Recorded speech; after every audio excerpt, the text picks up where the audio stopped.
I'll never forget the day our supervisor, Bartholomew Higgins, tried to enforce a rule that bit him back hard.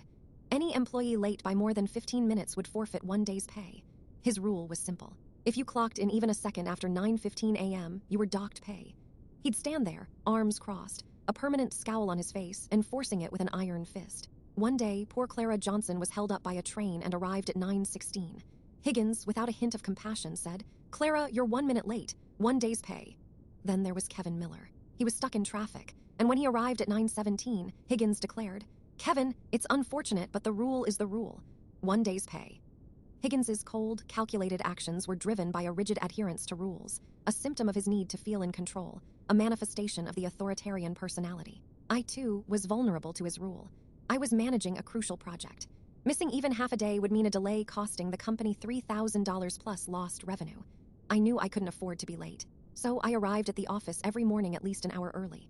I began meticulously documenting everything: clock-in times, meeting schedules, and Higgins's own arrival times. I started taking screenshots of the security footage, time-stamping every instance of his tardiness. I spent weeks collecting evidence, building my case.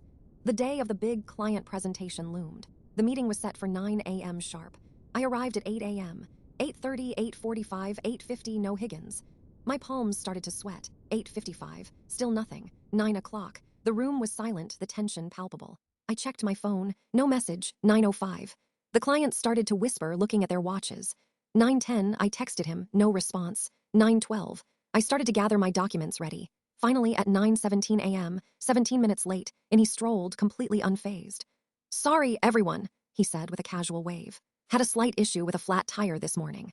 I stood up, cleared my throat, and calmly said, "Bartholomew, according to the Employee Handbook, Section 3.2, any employee arriving more than 15 minutes late forfeits a day's pay." I held up the relevant page, pointing to the highlighted section. Others in the room began pulling out phones, recording. Just then, the regional manager, Susan Williams, walked in. She was carrying a file, her face grim. "Bartholomew," she said, "I have the security footage, your repeated late arrivals documented. Based on the rule you implemented, your compensation for today is forfeited." His face went white. Higgins's own rigidity and hypocrisy, a manifestation of the self-serving bias, had caught up to him.